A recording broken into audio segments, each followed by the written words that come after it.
Hello and welcome to the news. My name is Cole, and with me, as always, is Gavin. So one thing that we learned recently is the very interesting information out of the PPAI 100. They always released a list of the biggest suppliers and companies in the industry, and probably to no one's surprise, the biggest supplier turns out to be Sanmar. They came in at number one with an estimated revenue of $3.7 billion, and they had a 3-year trend of 51% increase in revenue. So their growth has just been phenomenal. Coming in second place, S&S Activewear with an estimated revenue of $2.15 billion.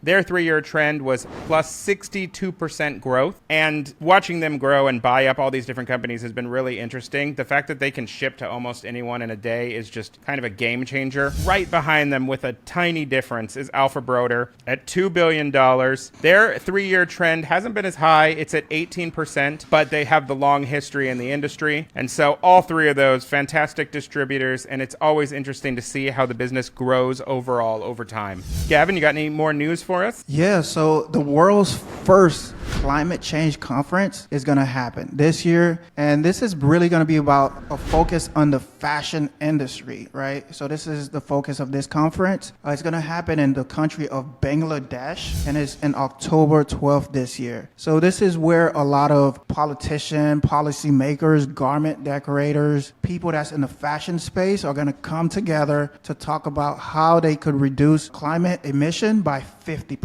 All right, so in a little bit of fun news, here's something that's insane. A charity shop customer has just expressed their frustration, and it has gone viral because Vinny's shop in Sydney is now selling a used t-shirt for $350. The argument is that brand new, these t-shirts have actually seen $1,000 to $3,000. And so if you think that your customer is right when they complain about your print price being too high at $10, go ahead, show them this article, and let them know what the limits truly are.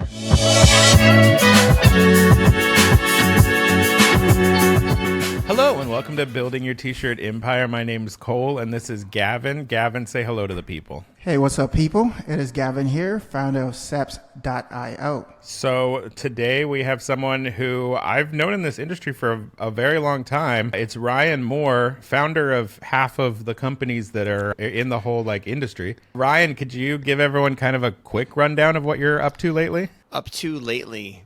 Man, I love t-shirts, that's for sure. Okay, thanks for having me on, both of you. I think, was it the first time you two met? Was that in Haiti on an all-made trip? Yeah, Gavin saved my life.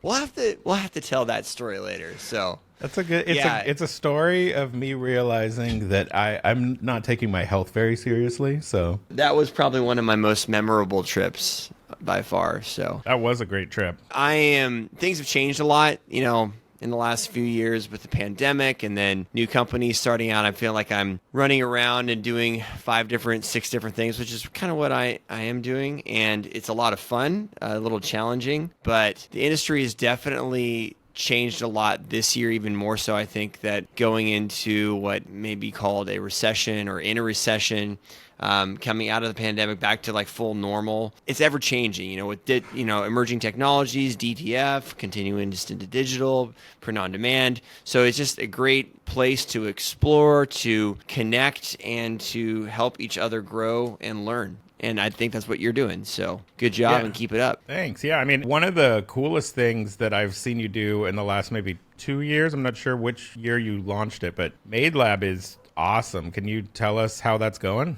Yeah. So in 2019, we decided, so the two of you, we were talking about this All-Made trip, and All-Made really changed our company a lot. It was the first venture outside of the supply side of the industry. So traditionally, Ryonet, screenprinting.com was the supplier. We distributed Rock automatic presses, made Riley Hopkins presses. And then we always thought, it'd be a great idea to start this t-shirt that would be great to print on. And then as we learned more about how t-shirts were made and really wanted to focus on the human side of that, starting in Haiti and now expanding throughout the world. And then the eco side of that, using environmentally friendly manufacturing practices as well as materials to make the shirt. But it's way different. Making t-shirts are way different than making ink or selling ink or selling equipment. And so the sale dollar value is a lot, all my shirts like $5-6, and the margin's low. The supply chain's way different. So it really changed our company, and it taught me a lot more about this industry in whole. It gave me a lot more perspective, because looking at a t-shirt is way different than looking at the printing processes, which is what I was used to. But really what it did is it changed the cash flow of our company quite a bit. We realized that we needed to change things up. So we started looking for outside investment specifically for the All Made business. And that led into a few really cool partnerships. One with Rock was actually the first partnership. So we split Rock out of Ryonet. It's now its own company. I'm a partner in that company in a holding group that we now have. And then we also split All Made out of Ryonet. And that is a partnership with Samar. So Samar and All Made are kind of partnered up together. And then Rock and Rock US, Rock International, Rock US are partnered up together. And that kind of left Ryonet on its own, and then a pandemic hit. So this all happened within like 2 months. And when that pandemic hit, Ryonet decided to really pull back on our education. And Cole, you were a Ryonet instructor, right? Yep. Taught many, many classes. How many classes did you teach? Basically every other month for 2.5 years or something. So I don't know. So 15 or something. Hundreds of students, right? Yeah. I mean, when we were really going, there'd be like 30 plus. We had like events with 30 plus people. They were packed. And then, Gavin, you took class. That's how you got into it, right? Yep, that's what kind of introduced me to the industry. That's really the first time I seen a commercial screen printing shop. I've seen your videos. I've did the whole Ryonet thing. But when I went to that shop in Naples, I spent the weekend there. I was like, whoa, and seeing the automatic press. That was one of the first time I seen the automatic press. So yeah, it was like, really set the foundation for what was to come next. Yeah, and I loved the education side. I think at our height, we were teaching 2,000 people in our Screen Printing 101 series at over 10 locations throughout. You mentioned one in Naples, and then Cole in Southern California, in Northern California. We had all over the place. And Brett was also, Brett from Printed Threads was also one of those locations. And him and Tom Davenport, who used to be the owner and founder of Motion Textile, who sold out of that company and was working with Bella Canvas at that time, decided to invest in a laboratory that could really focus on education, focus on development and design for this industry, kind of merging all these sectors together. They approached us on the Rock side to become a sponsor or enabler of the lab and put equipment in, which I thought was cool because Tom was always an MHM guy. And, I was like, I just figured that, literally, he was like an MA. Like, he was not going to ever print on anything different. And so they approached Rock, and we took the opportunity to put an oval and a U. And then they're like, well, we'd like to do education classes. Would you be interested in becoming involved in that and becoming a partner? And I talked to the Ryonet team, and at that time, 2021, there was no future roadmap of getting back to education live. At least they were doing a ton of virtual, really, really good virtual content, still doing a ton of really good virtual content. And so I decided to become on board with that, which is a really awesome playground. So MadeLab stands for Modern Apparel Development and Education. So we're really trying to focus on best practices on the manufacturing side. So we work with manufacturers like Samar, Bella Canvas to do all the testing and development for products. So this shirt is an All Made 2100. It's our organic cotton shirt. When that shirt launched, we did all the testing at MadeLab to make sure that they printed well, they discharged well. We gave the discharge rating scales. If they had dye migration issues, we gave the dye migration scales, and gave us way better data. Brian, one of our partners, chems from Rutland Inks and then Mirror Image prior to that, and just has he's a print genius. And so he's gone through a lot of these testing processes and really kind of honed in and developed this. So that was a really cool thing to do. And then as you test these garments, you learn things about these garments, obviously, that you want to share. So that's kind of where the education component came into play. And so to date, we've done about 42 different educational events. Last year we did 28. Things have slowed down a little bit this year, but we have about 40 on the books this year. We'll probably end up doing it around that 30 mark again. So it's been great to be able to connect the community and help teach and train things that we're learning from the development side. And then it's also a really cool intersection because, we use obviously Rock equipment. I'm a partner in Rock US. We do a lot of the testing and development and printing on All Made apparel and other Samar products. Samar is an amazing partner of the lab. And then But, being on the Ryonet side, being on like a distributor side, you kind of you wear that hat and everyone looks at you as like the Ryonet guy, or like it's very competitive space. Being more on the educational side with MadeLab, it's a lot more open. So I've been able to have conversations and to learn things from a lot of the competitors of Ryonet that wouldn't have been available to me before, and different parts in the industry. So it's kind of a really good connection space for me, and excited to see where it continues to go. So we're just about 2 years into it, and I would still say startup mode, kind of figuring things out as we go, but it's been a great experience. Yeah, I mean, it's very cool that you guys have taken the education platform to a new level. One thing that I wonder about is, I believe one of your partners is still Supercolor, or at least it was in the recent past. And, Supercolor, while being this amazing kind of transformational option, and not just them, but DTF in general, is also in a lot of ways like a threat to someone who has a really good skill set in screen printing, because theoretically, if it gets cheap enough and fast enough, maybe your skills matter less and less and less in the future. What has your experience been kind of seeing that transformation happen, and also working with them as a partner? Do you get pushback from traditional screen printers? How have you seen the industry respond? That's a great question. I got introduced to Supercolor at Print Hustlers, and I was like, another transfer company, yay, And so I think as old school screen printers, and I will say old school, like, over 20 years. So that's really not old. I don't think I'm old school, but that's a while, right? The transfer had a kind of a negative connotation because It was cheap, it would crack, it wouldn't stick well. And so, the world's best transfer, I think they were touting at the time. I was like, okay, whatever, But then during the pandemic, I started using Supercolor to decorate masks because they're just kind of a pain in the ass to screen print. And I was like, wow, these transfers are really good. Like they feel like a water-based screen print. They hold up well. You can add dye migration properties to that, or to blocking properties to that, so you don't have dye migration issues. So learning more about that technology, I was like, yeah, there's a place for this in the industry. I'll use a shop example across the street, Opaque Screen Printing. They didn't even know about Supercolor, and I walked in there one day. He's like, man, well, how should I screen print these waterproof jackets? And I'm like, you shouldn't. That sounds horrible, Right.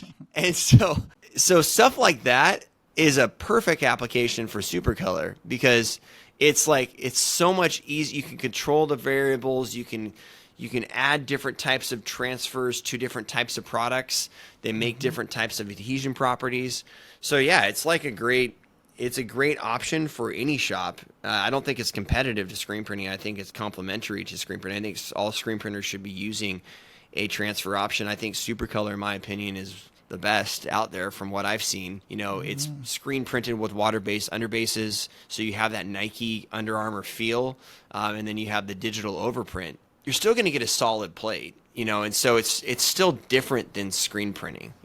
If you one of our videographers did a project where he had this big, like, kind of shark from like this hip hop artist on this hoodie, and it looked cool and vibrant, but it's a sheet, right? I mean, it would have felt better as a really good water-based screen print, And so, but then on the flip side, a lot of things transfer way better. Small logos, like full color imagery that don't have full bleed on them, will transfer better, and then 100% on hard to decorate or hard to screen print items. So I think it's a great tool in the tool chest. I think Supercolor is doing a great job of transforming that transfer industry and raising the bar for everyone else. And then DTF kind of plays into that.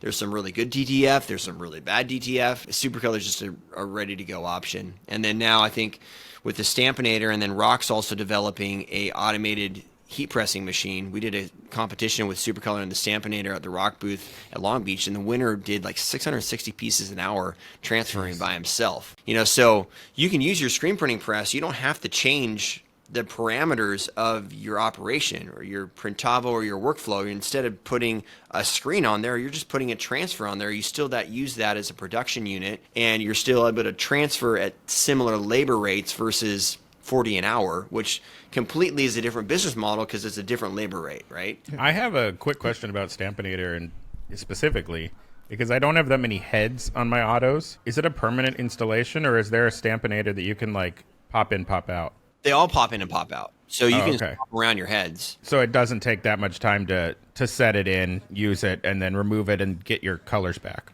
And normally what I do is we'll just drop it, put it on the platen, and then just move the platen to where you want to put it in, and then put it back on, and you're good to go. Just put a blank shirt on the platen. And it's only about 330 degrees, so you can sit on a platen with the blank shirt on it for a minute and it'll just warm the platen up. I think Jeff is working on a manual version that could plug into an auto. So if you have an open station like you have on some of your rocks, you could put this unit that then would heat press or index down and not have to have a print head in it as well. So a couple different options that could be available. Yeah, because besides the heat press option, the finish you can get on a pressed plastisol print is just fantastic. Yeah, Brett and Tom's favorite way to use the stamp. We've done a lot of work with Jeff on the Stampinator, kind of testing and developing that. We don't just test and develop fabric products, we also do industry products. So we do a lot of work with rock. We do work with people like the Stampinator.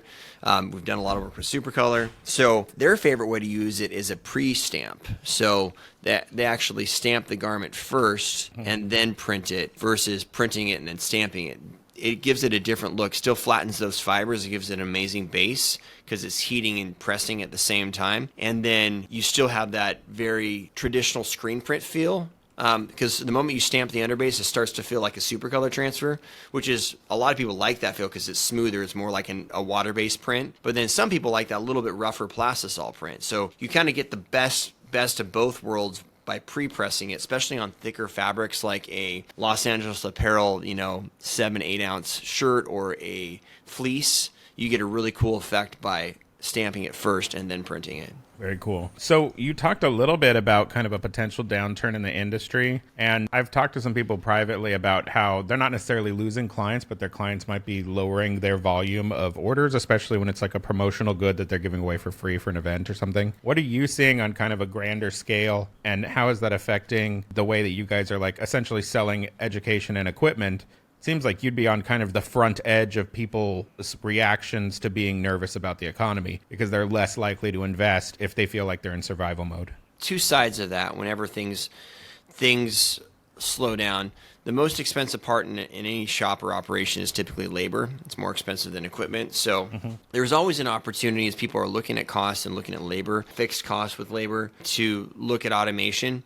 But I mean, the point is, if you're not doing good as a business, you're not going to probably be investing any money or hiring any people to begin with. So you're really just looking at cost savings. This year, I think it's been the first year that we've seen things kind of back to a normal life cycle. Like pre-pandemic, you would have certain two peaks, of the year. You would have the spring peak, and then you would have the fall peak. And then the winter and the summer would always be lower. So, the year would start out in January like this. It would start to ramp up, peak out in March, April, then ramp down for the beginning of the summer, then ramp back up into fall, kind of peaking up at a high point in September, October, and then ramping down out through the holidays. The pandemic, completely shifted off everything because we all hit pause for 2 months. Some people hit pause for a lot longer than that, but it offset all those cycles. And then the last few years restarting, and then all the economic stimulus, and then the supply chain issues. It just has been a cluster F as far as the industry goes for the last two years since 2020, or 3 years almost. And so I think 2023 was we saw a winter, and it was a rough winter. Whether it was a lot of snow in certain areas or a lot of bad weather. Bruce shares all of the Printavo order data with me, and it's an open source. So I think if you asked him, he'd probably share it. Wow, that's cool data. You can see you how can many really tell orders. how it's going. Yeah. What? Yeah, that's kind of amazing, Daddy. I will ask for that because it'll make me hopefully not panic when I have my own experience. Oh, yeah. I mean, you should have seen it. We're popping along. We're starting out this year. We're going up towards March. And then April was Wow. April 2023 was within 10%, a 10% drop, within 10% of April 2020. That's how bad it was. So it's like, Nice. you remember April 2020. Yeah. April 2023 was within 10% of that. Now, it just spiked right back up in May, and May was like a record month for Printavo orders processing. So it was a straight up blip. I have no idea why it was April. I think some people felt it in March, some people still felt it in May, but I know some businesses that I'm really close with were down 50% year over year, month over month. That describes my experience during that exact month. That's amazing. What do you think the key is for businesses right now to stand out? I mean, if we are going into, if the rest of the year is not going to be getting much better or potentially could get worse, what do you think is the key to pushing forward and being one of the thriving businesses and not just kind of accepting your fate? Well, it's interesting because I was at a shop this week at Fingers Duke up in Bremerton, Washington, and they experienced the same thing in April. But what they did is they prepped for event season, and so they did a bunch of preprint work. And then since May hit, and then so much of this business is weather. I mean, it's really hard to sell T-shirts when it's iced over and snowing in Texas. Like, you can't sell a T-shirt to save. It's like trying to sell ice to an Eskimo. If it's raining in Washington and it was horrible winter up here. It was snowing in April, and so it's really hard to sell T-shirts when it's snowing in April. So when the sun popped out in May, he hit live events, and he's like killed it, absolutely killed it. And so he used that time in April that he was really slow to be able to ramp up, and preprint stuff. He's already out of stuff. He's having to reprint stuff for his live events. And so they're doing a bunch of really cool live events, both live printing, but also just they're selling T-shirts, selling their own line of T-shirts. And so I think diversifying into different markets helps you offset those traditional cycles of the industry that we had talked about a few minutes ago, and gives you the ability to do different things when pandemics hit or when slow parts hit, because if you're only a contract shop and you have no contracts coming in and you have no orders, what are you going to do? But if you have 3 different lines of businesses that you can print for, or fill into that spot, you have options to keep the shop busy and then make revenue in different ways. I actually did not notice that this was going on. It's actually that there was a dip during this time. Now thinking about it, around this time when there was a couple of our customers that came to us and wanted to change their subscription. I'm thinking back now, like, hey, can we go down a little bit to the lowest plan and maybe go back up?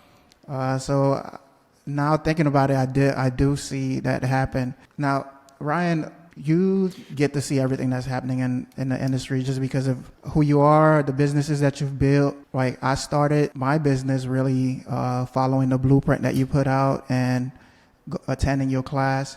Somebody that's, say, in my position where I was, say, 7 years ago, a lot of people I'm hearing now, they want to start you just in their basement with a heat press and do this DTF thing.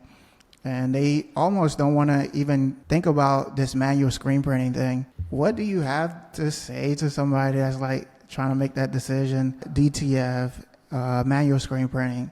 What's your outlook on that? Well, I think all these different tools are actually growing the space. So to couple that to Cole's last question, like, are we going into recession? I think the outlook's pretty positive. I think we're headed back up. I just had a ROC board meeting and they gave us a summary of ITMA. There was only a few U.S. customers from ITMA, and I was talking to Jeffrey Paul and Eric from Night Owls who went there, and they're like, he was saying, like, it's really something that the U.S. market should look at, in the future, going to on a more regular basis. You were at the last one, right? Did you guys both go to ITMA, or? I haven't been to that one. To which one? ITMA. That was in Barcelona. Yeah, I think you invited us. I went to it with you. Yeah, I think that was a cool experience. It was overwhelming, but the summation of that show was the fact that he thinks that we're at the bottom, and the brand work. It's interesting how stuff flows. Like, brand and retail is all printed internationally, and we're so much more of a consumer-driven print market here in the U.S., and so those consumers are not planning. They're just like, I need shirts for my company, like, next week, and versus like the brands are planning much longer in advance. So you kind of get a lot more foresight from the international markets based around how they feel the retail markets are going to react. And then we're in the retail market. So when the retail market is slow, we're feeling it. The brands are kind of predicting that way out. And so they're saying that they're seeing things hit back to a normal level come September this year. So kind of at the bottom and then ramping up and having a more of a traditional fall, which is a positive thing. But to that point, Gavin, of like, I believe that there's a huge opportunity for the custom decorated apparel industry. And the opportunity is, we look at it, we're about a $20 billion a year industry right now. And the overarching fashion apparel of decorated fashion apparel is like $200 billion. So we have like $180 billion of dollars to go get of shirts, items that are decorated and sold.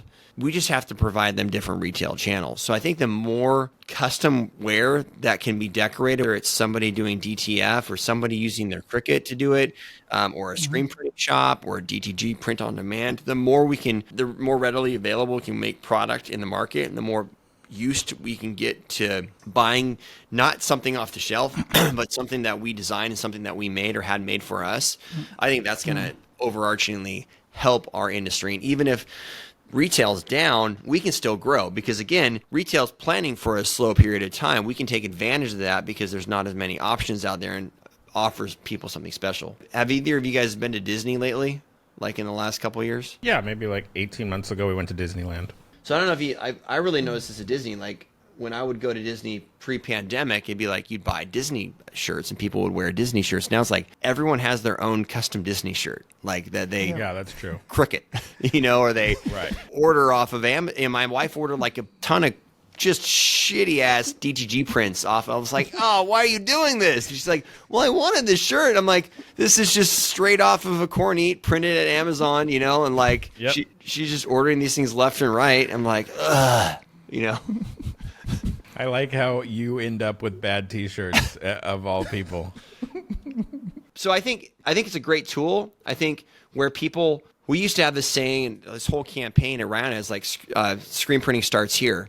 And screen printing used to be where you go to start. I think screen printing is where you go when you want to grow now. So we're working with people on the rock side, shops that are on the rock side, that are those transfer companies, that are those companies that are either outsourcing or doing small runs. I was talking to a shop. They're coming down to MadeLab classes next week in Texas, our advanced made to rock classes.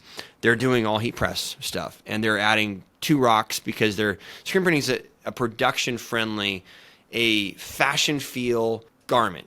It's you can't get fashion feel garments very easily with DTF or with transfers. It's going to give you it's an athletic feel. It's a corporate wear feel. So for band merch, for fashion feel stuff, I think screen printing it's very hard to say that there would be some type of technology that would come along that would replace it. And then the cost per print and the speed of it it's unmatched. Yeah, especially on anything low color count. It's amazing how quick you can get something done. Yeah. Awesome. Well, I also wanted to ask you kind of an update on AllMade. Where is the company headed right now? And also, are there any additional garment styles coming to the line? Thank you. Yeah, it's been a wild ride for AllMade too, from the pandemic, going into the SAMR system, developing new products. So I think in the last 2 years, we've launched, 40 new product, new colors. So there's a lot of stuff happening. The stuff that's happening now is we're finally getting back to a very healthy stock level. We've really struggled to maintain the stock through the integration into SAMR, changing our supply chain around a little bit, trying to improve it, strengthen it, adding new products, and then also just the general shipping woes that have been experienced in the past 6 months.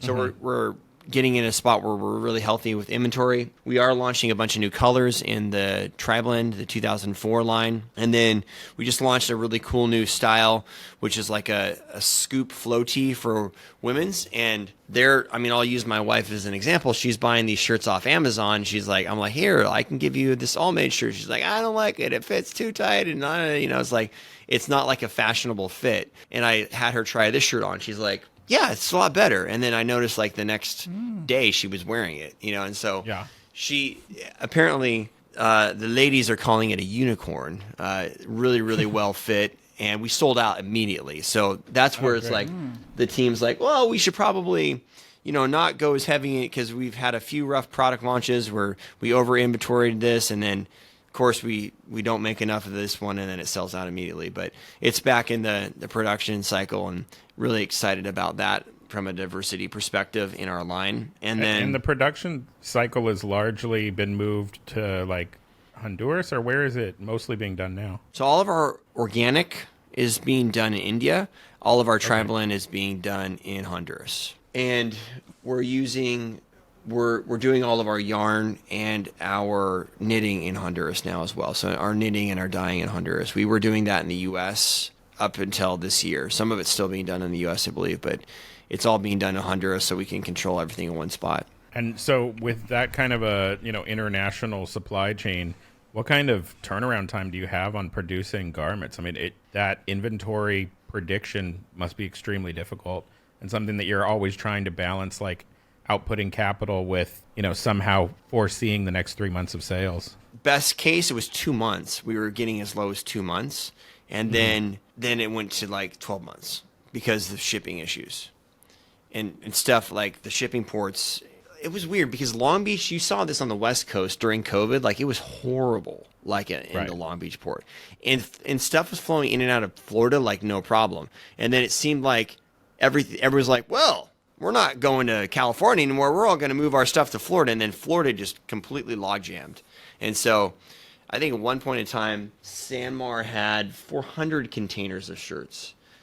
No. It was like 4,000 containers. It was an incredible number of shirts. It was like, it was thousands sitting in the port, like, and not being, and there were so many All-Made shirts sitting on those shirts, on those ships, shirts on ships, instead of like in your print shop being printed or on the shelf. And now it's like getting them into warehouses, getting them stacked, and then getting them sold. I think everyone ramped up for that big push that we saw, that bottleneck that came out of the pandemic, and then that ramp up then all had to hit. It's like a snake eating a cow.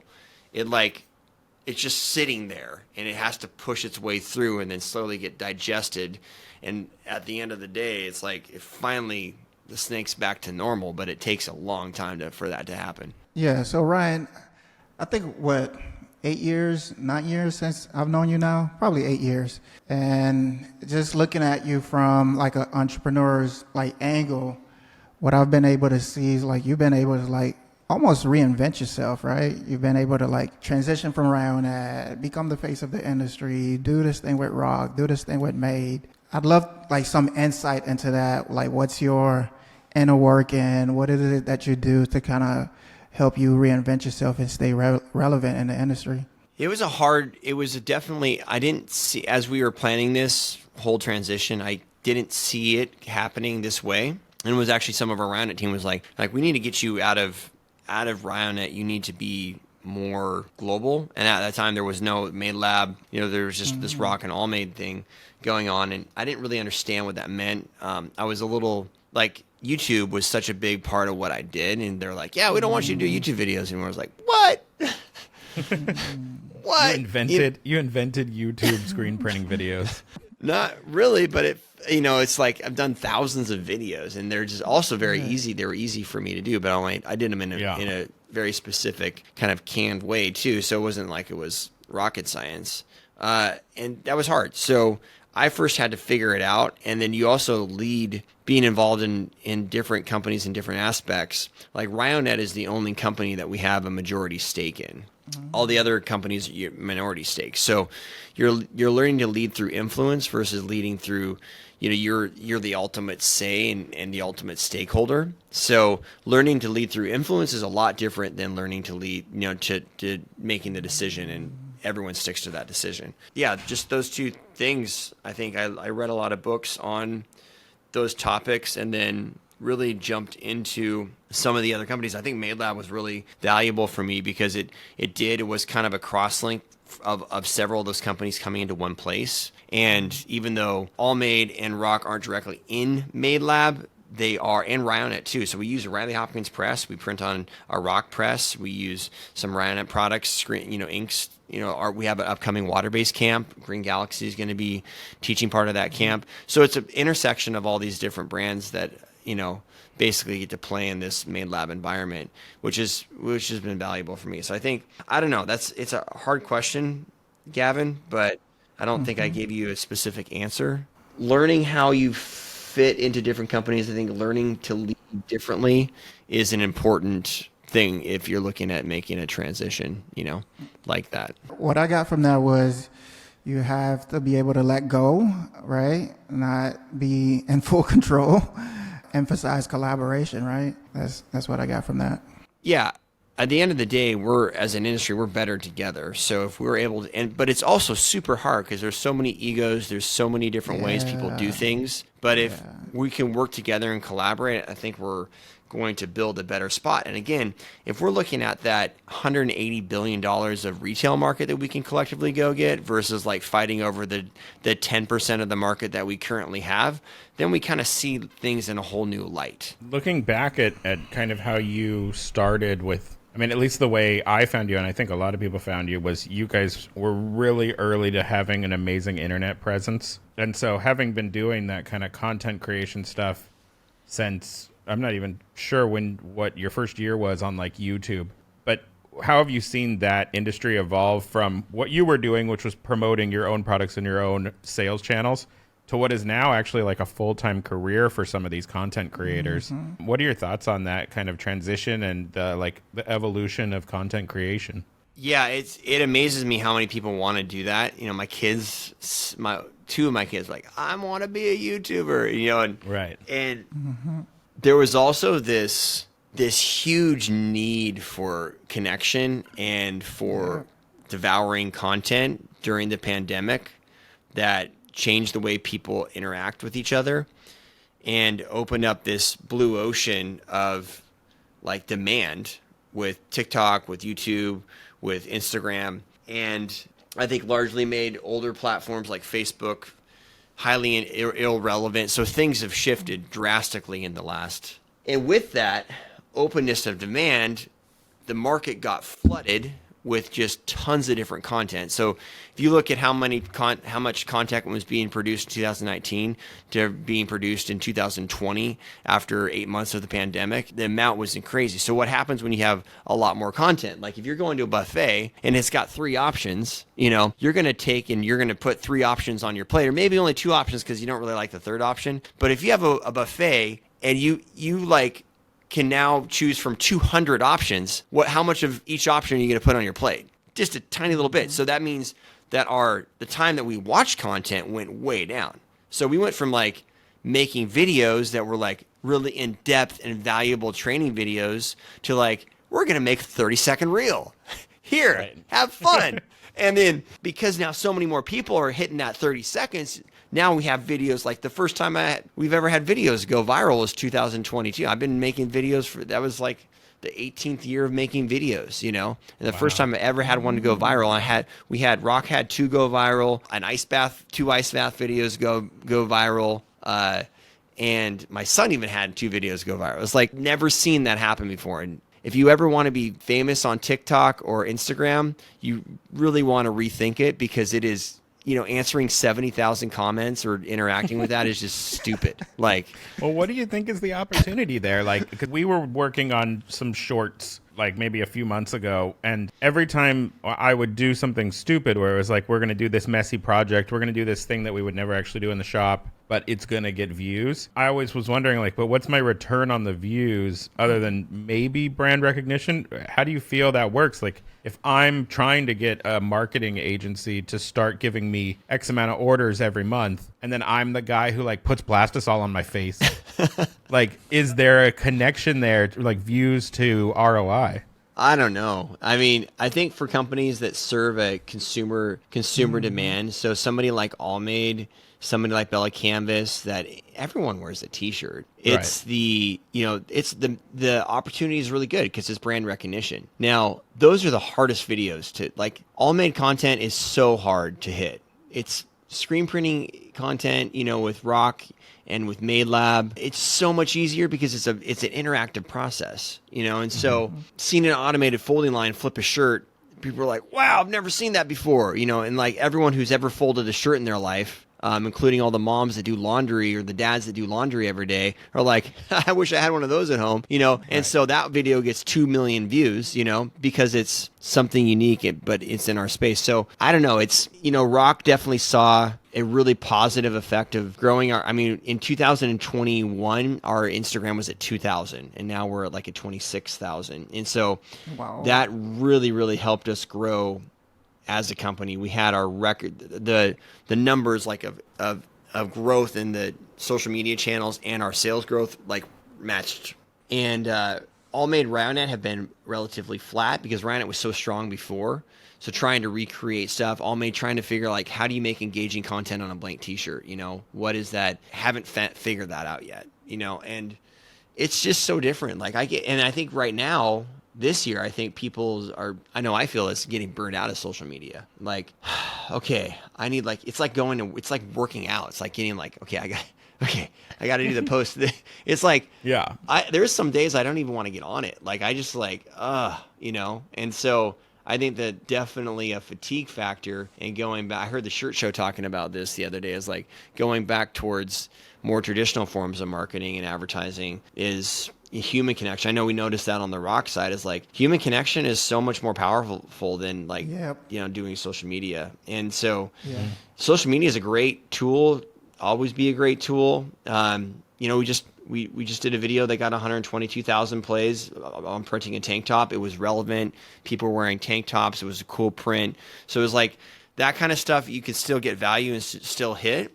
But I definitely think it's not. I think everyone went all in like 2020, 2021, and then all in 100% changed in 2022 for like we flipped the camera from this to this, and then we took the time from this to this, and now it's like maybe long form content starts to hit. Maybe we flip the camera back over and start to look at, you know, a landscape mode. So I don't know how it's going to change. It's and then with Chat GPT and all the AI learning and things of that nature, that's going to change it even more. So it's going to be interesting to see where things go. Yeah. I mean, you brought it up. So with Chat GPT, you know, you hear these like it's going to literally destroy the economy and everyone's going to get fired kind of doomsday versions. But then when I sit on it and I ask it to do things like I'll have it messing up answers in the first 5 minutes. How have you actually been able to implement it in like a repetitive business task so far, other than just kind of it feeling like a big opportunity? Have you guys been actively using it yet? We use it for kicking off ideas, you know. So I've talked to a lot of designers about this, you know, because the big thing is like, oh, it's going to replace all designers. Like, no, I think if you're a good designer, you're going to be fine. Now, can you feed it at ChatGPT and say, hey, I want you to create 40 different versions or 3 different versions of this design concept that I came up with and feed it to my client. Maybe it does like, or mock-ups or things like that. So I think, I don't know, like from a design perspective, I think designers, as long as you're unique and offering a unique value-added service to your client, you're probably going to be fine. We've been using it to come up with ideas for content, come up with, you know, sometimes I'll even use it to get me off the round of like developing a process or writing a job description. I think it's a good like kickoff point to get ideas at this point in time. You know, where it goes from there, you know, I don't know.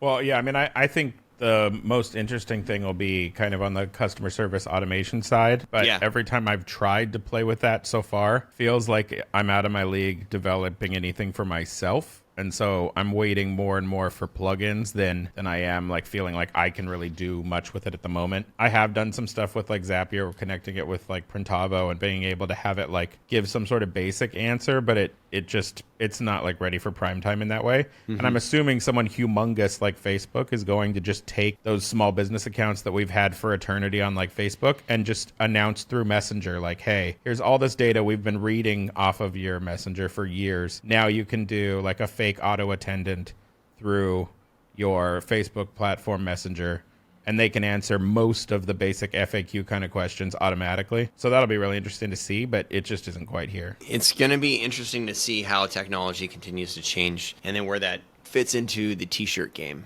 Well, I don't want to take too much of your time, but thanks so much for stopping by. Is there any specific place you want to send people to check out like some of your more recent releases or maybe some of the upcoming classes? Yeah, we have a really awesome water-based camp in July.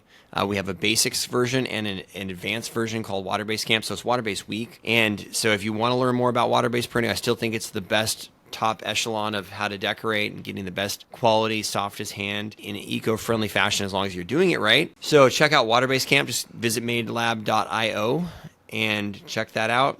And stay tuned for upcoming events this fall as well.